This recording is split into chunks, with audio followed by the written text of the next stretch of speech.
에스더서 2장 1절에서 11절의 말씀을 한 절씩 교독하고 마지막 절 11절은 함께 읽습니다. 그 후에 아하수에로 왕의 노가 그침에 와스티와 그가 행한 일과 그에 대하여 내린 조서를 생각하거늘 왕의 측근 친아들이 아뢰되 왕은 왕을 위하여 아리따운 처녀들을 구하게 하시되 전국 각 지방의 관리를 명령하여 아리따운 처녀를 다 도성 수산으로 모아 후궁으로 들여 궁녀를 주관하는 내시 해계의 손에 맡겨 그 몸을 정결하게 하는 물품을 주게 하시고 왕의 눈에 아름다운 처녀를 와스티 대신 왕으로 삼으소서. 왕이 그 말을 좋게 여겨 그대로 행하니라. 도성 수산에 한 유대인이 있었으니 이름은 모르드게라. 그는 베냐민 자손이니 기스의 증손이요 스므이의 손자요 야일의 아들이라. 전에 바벨론 왕 느부갓네살이 예루살렘에서 유다 왕 여호야와 백성을 가봐 때 모르드게도 함께 사로잡혔더라. 그의 삼촌의 딸 하다사 곧 에스더는 부모가 없었으나 용모가 곱고 아리따운 처녀라. 그의 부모가 죽은 후에 모르드게가 자기 딸같이 양육하더라.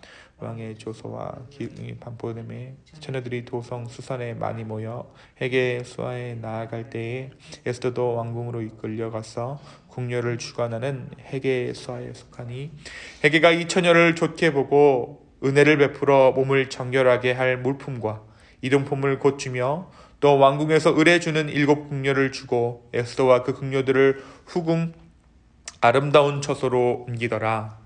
에스더가 자기의 민족과 종족을 말하지 아니하니 이는 모르드게가 명령하여 말하지 말라 하였음이라고 함께 있습니다. 모르드게가 날마다 후궁들 앞으로 왕래하며 에스더의 안부와 어떻게 될지를 알고자 하였더라. 아멘. 오늘은 다 같이 우리 에스더서 2장의 말씀을 묵상합니다. 우리가 지난주 금요일부터 에스더서를 묵상하기 시작했습니다. 지난 1장의 말씀에서 우리가 어떤 말씀을 함께 나누었습니까? 아하수에로가 베풀었던 잔치에 대해서 함께 나누었죠. 무려 180일간이나 온 나라의 잔치를 베풀었던 이 아하수에로 왕입니다. 그리고 나서 이 180일간의 잔치를 마친 후에 다시 한번 수산궁에서 7일 동안 잔치를 엽니다. 그리고 이 연회에서 마지막 날 주흥이 오른 이 왕이 왕후의 아름다움을 온 나라에 알리고자 하지만 왕비가 이 왕의 청을 거절하죠. 이 왕비 와스티가 왕의 명령을 거부합니다.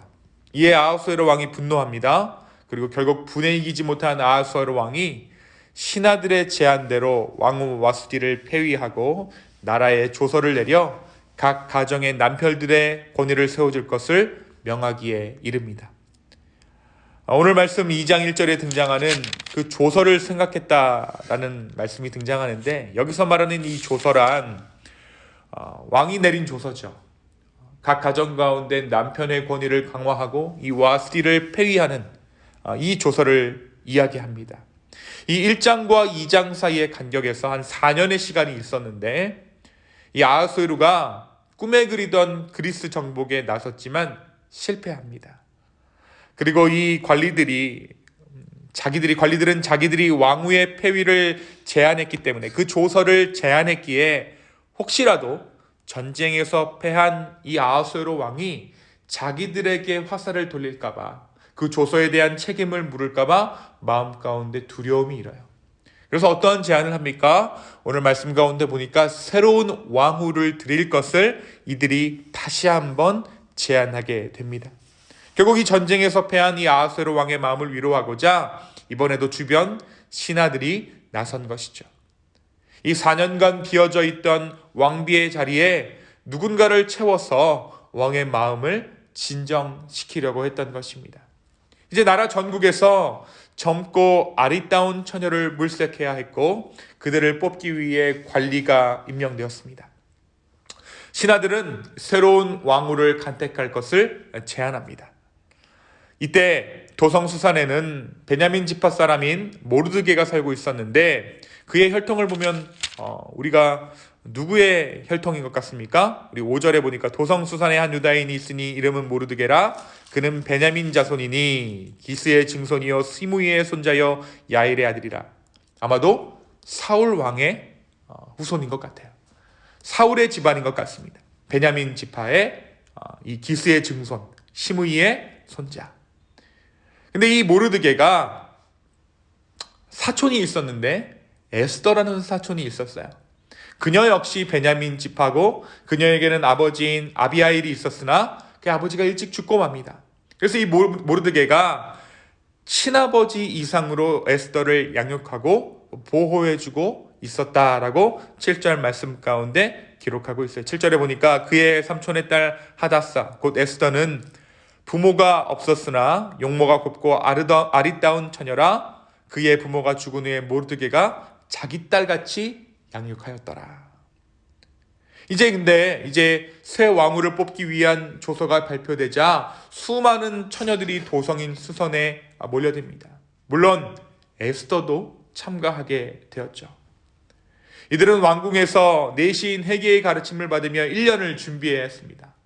이곳에서 에스더는 이 내시의 눈에 들어서 특별한 대우를 받게 돼요. 본문은 모르드게가 에스더에게 명한 것이 있는데 바로 에스더가 자신이 유대인임을 밝히지 않을 것을 모르드게로 하여금 에스더에게 명령합니다. 그리고 이 약속을 지키죠. 이것은 같은 시대를 살면서 하나님을 향한 믿음을 드러냈던 다니엘이나 느헤미야와는 사뭇 다른 자세입니다. 이 헤게가 제공했던 모든 왕궁의 편의들을 에스더가 누려요.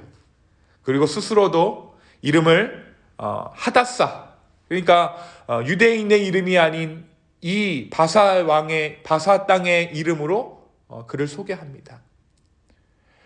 근데 다니엘과 느헤미야는 어떻게 했습니까?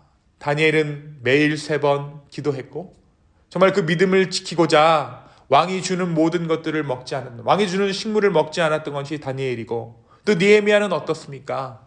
하나님 앞에서 정말 그 믿음을 지키고자 정말 그 왕궁에서의 삶을 누리는 것을 포기하고 하나님 앞에 신실하게 행했던 느헤미야 아니었겠습니까?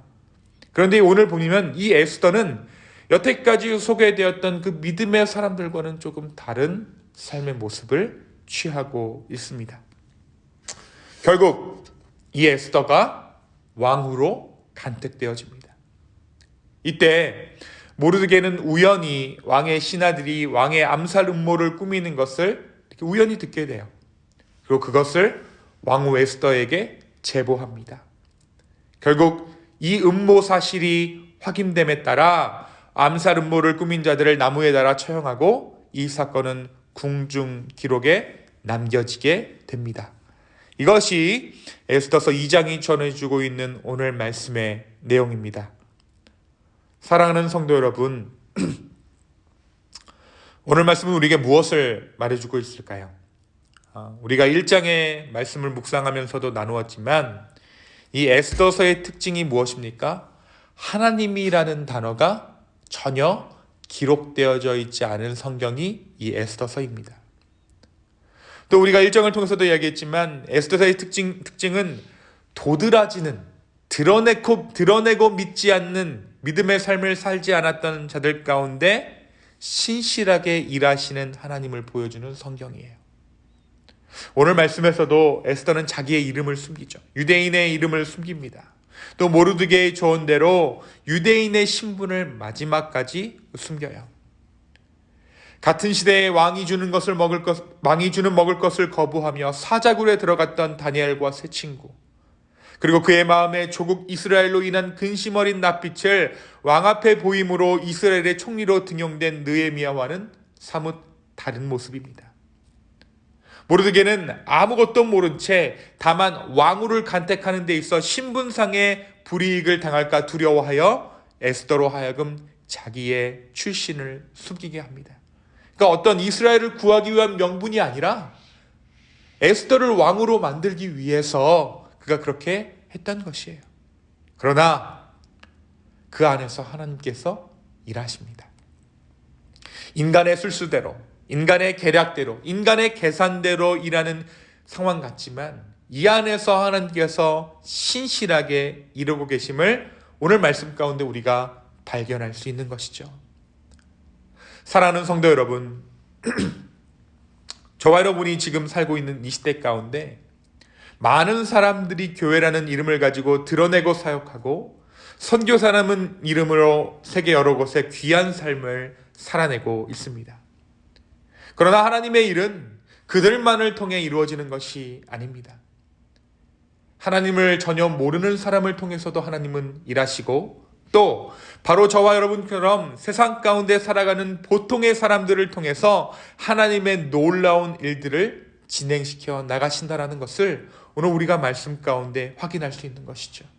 그리고 나서 이들이 점점 하나님의 존재를 알아가게 되고 점점 하나님의 역사 가운데로 한 발짝 한 발짝 다가서게 되는 것입니다.